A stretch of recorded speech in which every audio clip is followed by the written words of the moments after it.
All right, so today we're going to dive deep into writing a book. Okay. You shared some audio tracks by Brian Tracy. Right. And he's got a lot of thoughts about this. Yeah. Our mission today is to unpack all that and see if his claim of writing a book in 90 days Oh, wow. really holds water. Okay, 90 days, that's a pretty ambitious timeline. Yeah.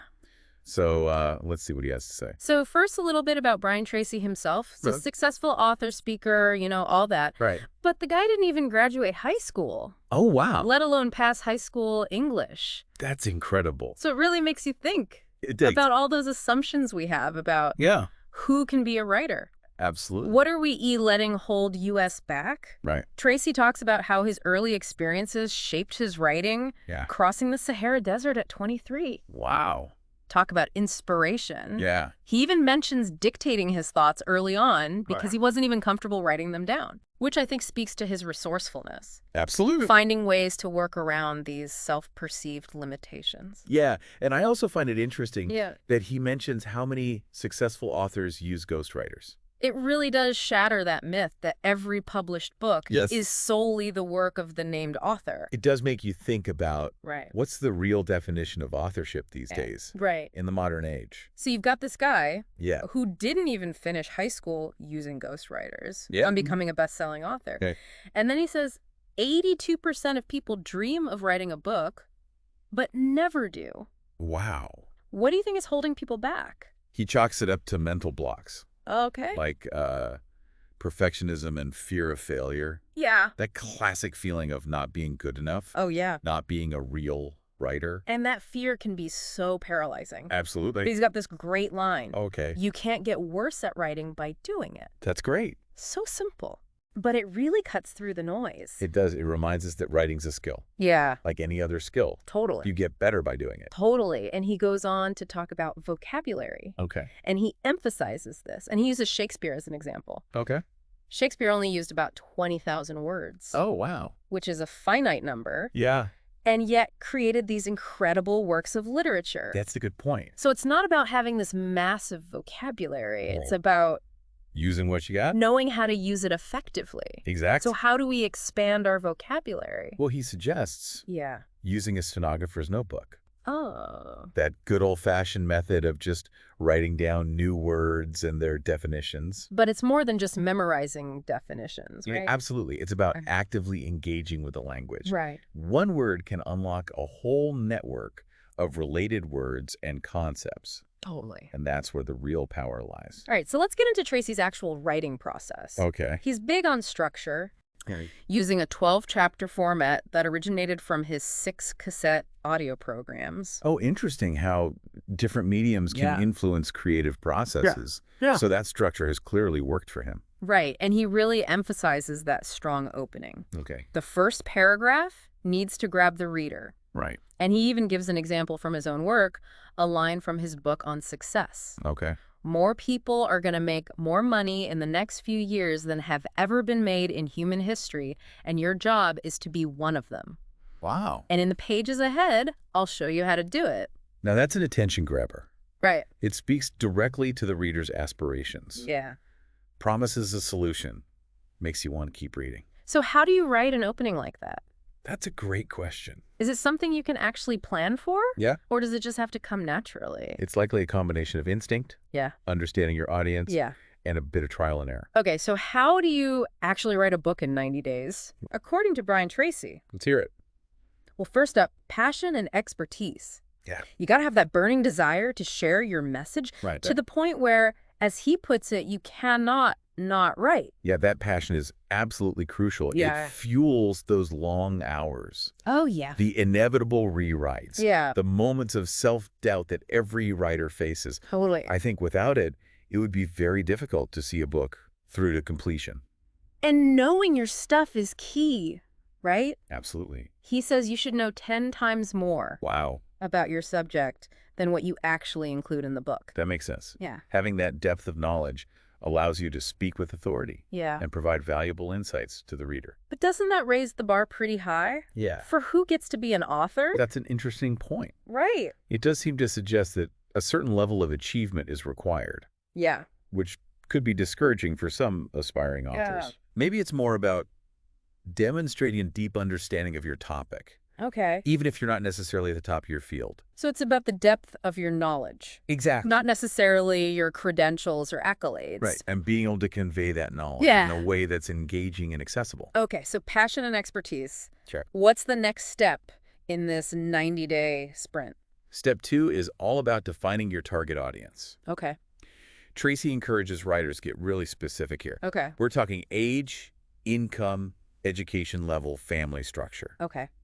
But then he goes even deeper. Okay. What are their hopes, fears, desires, motivations, interests, Wow. problems? Basically, their psychographics. That's a lot to consider. It is. Why is it so important to go that deep? Understanding those deeper elements helps tailor your writing to resonate with that ideal reader. Yeah. It's about connecting with their emotional landscape, Oh, okay. not just hitting those demographic checkboxes. Okay, so you know your stuff. You know who you're writing for, then what? Step 3 is about market size. Okay. You need a large enough audience to make your book a success. Mm-hmm. Tracy's rule of thumb, aim for at least 1 million potential readers. 1 million readers. 1 million. That seems like a lot. It is a big number. How do you even begin to figure that out? He uses his book on self-discipline as Yeah. an example. Okay. He calculated the potential market based on the number of entrepreneurs, salespeople, managers, Okay. even students and their parents. So it's about identifying those specific groups who would benefit from your book. Exactly, and then researching how many people actually fall into those categories. Right. It might feel like a daunting task, Yeah. but there are resources and data available Okay. to help authors get a sense of their potential market size. All right. On to step 4, research and differentiation. Okay. What's the key here? Tracy says it's crucial to know what other books are out there on your topic. Mm-hmm. What makes your book unique? Right. He advises identifying at least 3 ways your book is different and better than existing ones. So it's not enough to just have a good idea. No. You need to know what else is out there. Right. And how your book stands out. Think of it like this.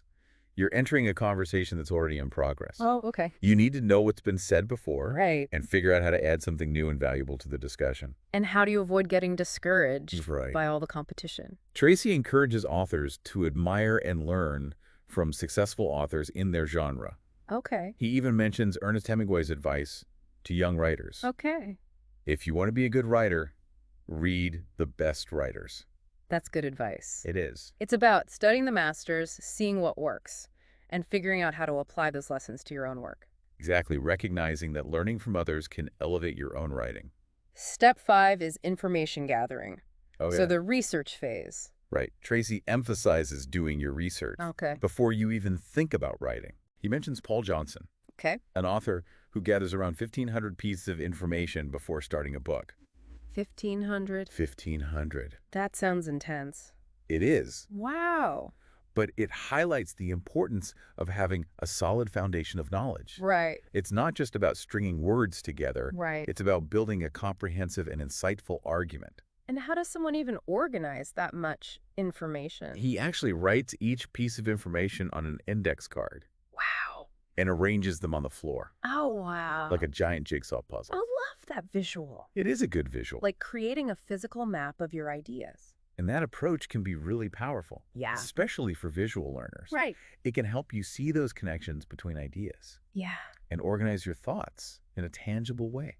All right, let's move on to step 6, chapter organization. Okay. So this is where the structure really starts to take shape. Right? Think of it like building the framework of your house. So how do you actually go about organizing those chapters? Tracy recommends organizing material into 7, 10, 12, or 21 chapters, Okay. each following a logical flow. Okay. He also explains that the length of each chapter will vary Yeah. depending on the total number of chapters. Right. But you generally want to aim for a book that's around 200, 220 pages long. That makes sense. Yeah. Finding that sweet spot in terms of length, Right. providing enough depth without overwhelming the reader. Exactly. And remember, this is just a guideline. Right. There's no hard and fast rule when Okay. it comes to chapter length or number. Now I'm curious about step 7. Okay. This is where it gets interesting. All right. He calls it brain dump and review. Okay. What exactly does that entail? This is where you let those ideas flow freely. Okay. Tracy suggests using legal-sized paper pads Okay. and just writing down every single point you can think of for each chapter. Okay. No holding back, no censoring, Yeah. just pure brain dump. That sounds liberating. It is. Almost like a free writing exercise, but with a bit more structure. Exactly. It's about getting those raw ideas out of your head and onto the page. Okay. And he's a firm believer in the power of writing by hand. Writing by hand. Yeah. In the digital age. I know it's a bit old school. I'm intrigued. Why does he advocate for that? He believes it unlocks a different type of creativity. Oh, okay. It's a more visceral, less inhibited way Interesting. of getting those thoughts flowing. And he even suggests listening to classical music while you write. He does. Why classical music specifically? He claims it soothes the mind, Okay. reduces stress, and helps you work for longer periods without fatigue. So it's like setting the stage for a productive and focused writing session. Exactly. It's about creating an environment that's conducive to creativity. All right, so you've done your brain dump. Right. You're feeling relaxed and inspired. What's next? The review stage. Okay. This is where you go back and start shaping those raw ideas Yeah. into a coherent narrative. So this is where the real work begins. In a way, yes. Yeah. You're taking that jumbled mess of ideas Right. and you start to impose order on them. Yeah. Tracy recommends using different colored pens to add additional points, Okay. move things around, Mm-hmm. and start numbering the points in a logical order.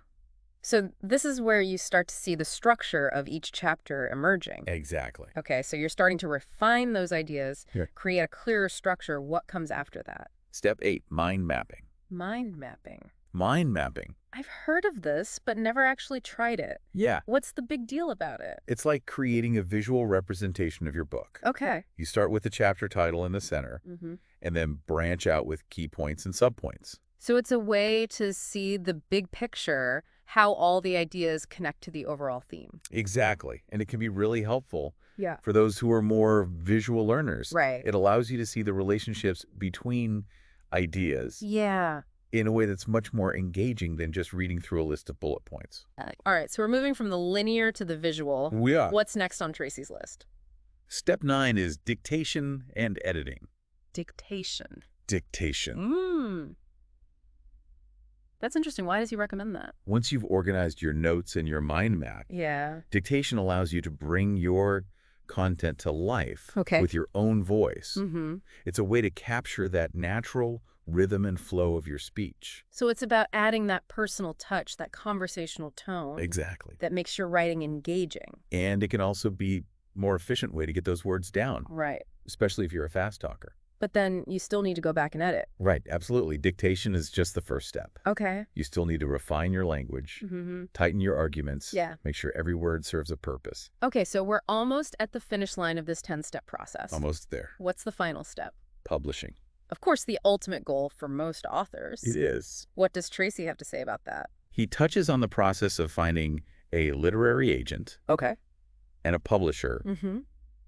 and he emphasizes the importance of a strong book proposal, Right. which is essentially your sales pitch for your book. So even if you've written the best book in the world, Yeah, you still need to know how to sell it. you do. Right. And that's where the book proposal comes in. Okay. It needs to showcase the book's unique value, Right. its target audience, Mm-hmm. and its market potential. And then there's that evaluation process where Yeah. the publisher decides whether your book is a good fit Right. for their list Yeah. and whether they believe it has the potential to be successful. It's a competitive world out there, Oh, yeah. but with a well-crafted book Yeah. and a strong proposal, Yeah. you can increase your chances of finding the right publishing partner. All right, so those are the 10 steps. The 10 steps. But it's not quite as simple as Yeah. just checking off each box, is it? It's a process, Yeah. and one that requires dedication, discipline, and a willingness to learn and adapt along the way. Tracy also offers some additional tips that I think are worth exploring. Okay. He talks about working for extended periods without fatigue, Right? and he credits classical music for this. Interesting. He even mentions using earphones and listening to classical music for hours on end, Wow. claiming that it prevents burnout. That's an interesting concept. Yeah. It aligns with what he said earlier about music's power Right. to influence cognitive function. Yay. Do you think there's any scientific basis for this? I think there is. Okay. There's actually some research that suggests certain types of music Okay. can enhance cognitive function and reduce stress. Interesting. Classical music in particular has Right. been shown to have a calming effect on the brain. That's fascinating. I'm always curious about the intersection of science and creativity. Me too. Makes you wonder what other unconventional techniques Yeah. might help authors be more productive Yeah. and prevent burnout. And Here's another interesting tip from Tracy. Okay. He says it takes 2 to 3 hours for your brain to relax Oh, wow. after writing. Okay. So you shouldn't go straight to bed after a writing session. That makes sense. Yeah. Especially considering the intense mental effort involved in writing. Right. It's not just about physical exertion. It's Right. about cognitive load. He compares it to going for a vigorous run and then trying to immediately fall asleep. Exactly. Not going to happen. So those are some of the key takeaways Yeah. from Brian Tracy's approach to writing a book. Oh. But I'm curious, what are your initial thoughts? Well, what strikes me Mhm. is how structured and methodical it is. Yeah. It's almost like a business plan for a creative endeavor. Interesting. I wonder, does that level of structure stifle creativity or enhance it?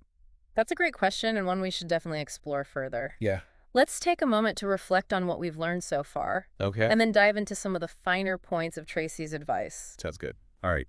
So, picking up where we left off, dissecting Brian Tracy's approach to writing a book, what really jumps out at you from what we've covered so far? Well, I'm particularly fascinated by the sheer volume of information. Right. He recommends gathering, 1,500 pieces for a book. Yeah, that's a lot of index cards. That's a lot of index cards. Yeah, but it highlights how important thoroughness is Yeah. in his process. Yeah. If you're aiming to be an expert, having a substantial body of knowledge Right. to draw from is key. And it's not just theoretical. Right. Tracy mentioned spending an entire year researching time management before writing his book on the subject. He's not just talking the talk, he's walking the walk. Right. And that kind of dedication to research lends a lot of credibility It does. to his writing. But does that make you wonder, though, is that level of research realistic Yeah. for every author, especially those with other commitments like Yeah. work or family? That's a valid point, Okay. and maybe a bit extreme for some. And perhaps it's more about demonstrating a deep understanding of your topic, Yeah. even if you haven't spent years researching it. So maybe it's about finding that balance Yeah. between depth and practicality. Precisely. And it's about being resourceful, using the time you have effectively Right. to gather the information you need. Another thing that intrigued me is his insistence on writing by hand, Okay. especially that mental down dump technique. Right.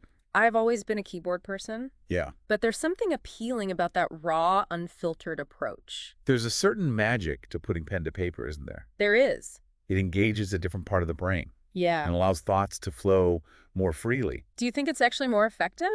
Or is it just a matter of personal preference? Well, there's some research to suggest Okay. that writing by hand can boost creativity and Definitely. improve memory retention. Interesting. It forces you to slow down and engage with the words on a deeper level. Maybe I need to ditch the keyboard and give this whole pen and paper thing a try. You should. It's certainly worth experimenting with. Yeah. You might be surprised by the results. And then there's mind mapping. Mind mapping. It's like creating a visual blueprint for your book. It's a fantastic tool for organizing complex information, Yeah.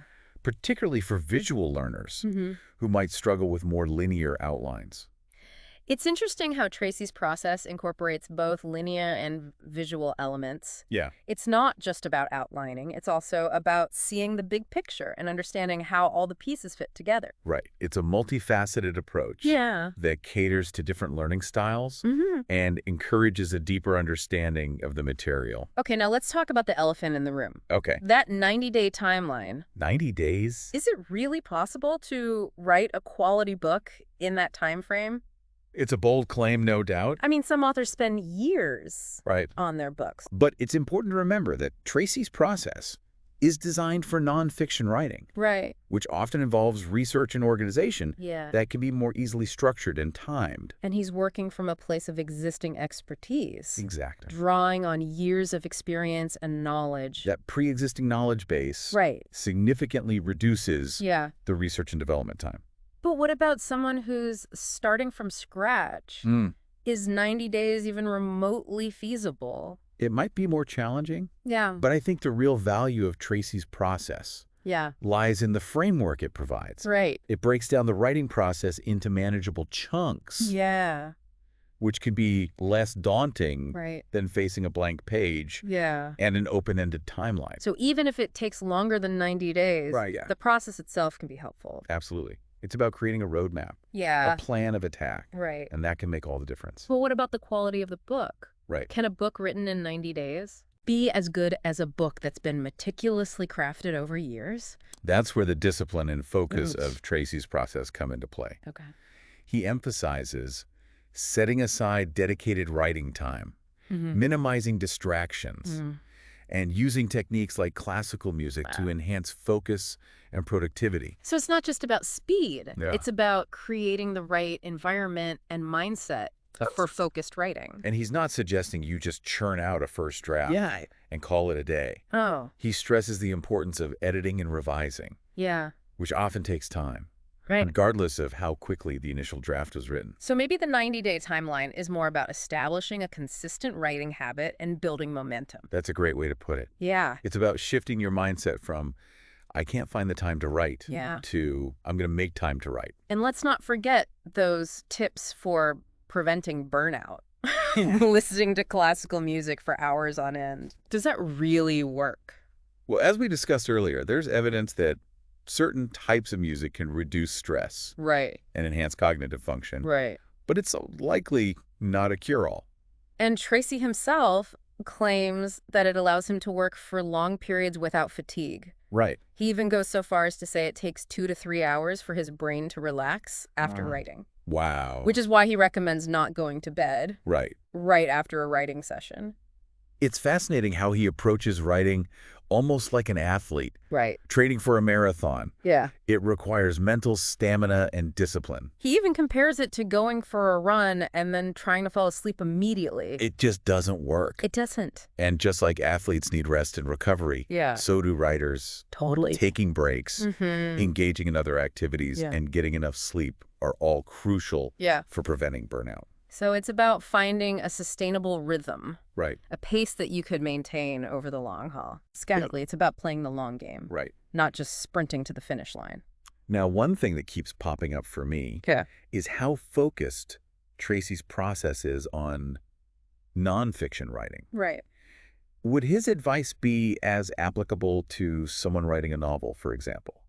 That's a great question. Yeah. While many of his principles, Yeah. like the importance of passion, research, and organization, Yeah. are universal, Yeah. some aspects of his process, Right. like gathering 1,500 pieces of information Right. or structuring a book into 12 chapters, Yeah. might not translate directly to fiction. Fiction is a different beast altogether. It is. It's less about conveying information. Right. And more about creating believable characters and worlds. And the concept of being an expert Yeah. takes on a different meaning in fiction. Right. It's more about having a deep understanding of human nature Yeah. and the craft of storytelling. So how could a fiction writer adapt Tracy's process Mm. to their own needs? They might focus on building character profiles Okay. and developing detailed outlines of their plot and subplots Right. instead of gathering information. Yeah. They might be brainstorming scenes or dialogue. It's about taking those core principles Right. of structure, discipline, and consistency Yeah. and applying them to the unique demands of fiction writing. Exactly. Okay. And it's important to remember Yes. that there's no one-size-fits-all approach to writing. Now let's touch on one last point that Tracy brings up, Okay. the business side of writing. Okay. He talks about the importance of understanding the market, Yeah. crafting a strong book proposal, Yeah. and pitching your book to publishers, Mhm. even though he's talking about nonfiction. Right. This advice seems relevant for fiction writers as well. Absolutely. Yeah. Regardless of genre, Yeah. if you're aiming to publish your work, Mm-hmm. you need to be able to articulate Yeah. why your book is worth reading Right. and who it's intended for. And Tracy's background as an entrepreneur gives him a unique perspective on this aspect of writing.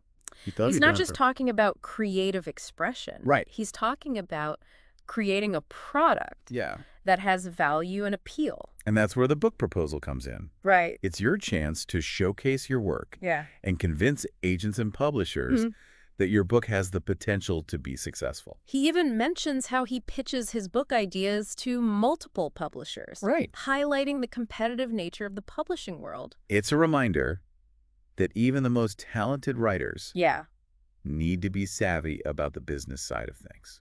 So even if you're not writing nonfiction, Yeah. don't dismiss Tracy's advice on the business side of things. Right. It could be the key to getting your work out into the world It could be. and connecting with readers. Exactly. It's about combining your creative passion Right. with a strategic approach Yeah. to marketing and publishing. All right, we've covered a lot of ground here. We've explored Tracy's 10-step process, Right. discussed the pros and cons of his approach, Yeah. and even considered how his advice could be adapted for different genres. I'm feeling inspired, but also a bit overwhelmed. It's a lot to take in. What are your final thoughts? It's really interesting how Brian Tracy kind of challenges that romantic idea of like the solitary writer just waiting for inspiration to strike. Yeah. He presents this like very structured, almost business-like approach. Right. He even refers to writers as entrepreneurs. It really flips the script, doesn't it? It does, and it kind of makes sense when you consider how competitive the publishing world is. Right. If you want your book to be read, talent alone isn't enough. It's not enough. You really need to be strategic, understand your market, know how to position your work. Absolutely. So it's not just about being a good writer. It's about being a good marketer and entrepreneur as well. That's a great point. Do you think that takes away from the art of writing? That's a good question. Or does it simply reflect the realities of the modern publishing landscape? I think it's a bit of both. Yeah. On one hand, the creative process should be nurtured and protected. Yeah. But ignoring the business side of writing can limit your reach and impact. Totally. So it's about finding that balance, right? It is. Honoring the craft while also being savvy about the business. Exactly. And that's where Tracy's advice is so valuable. I think so. He's not just teaching you how to write. Right. He's teaching you how to succeed as an author in a competitive market. And while that 90-day timeline might not be realistic for everyone, Right. there are undeniable gems of wisdom in his approach. Absolutely. Like that emphasis on passion, Yeah. research organization, and discipline. Right. Those are timeless principles. And his tips on preventing burnout Yes. and crafting a compelling book proposal Yes. are incredibly valuable, regardless of your writing goals. Regardless. What really resonates with me is his focus on self-belief. Why? He repeatedly emphasizes the importance of being an expert, having that burning desire to share your message. It's like he's saying you need to believe in yourself and your book before anyone else will. That self-belief is crucial.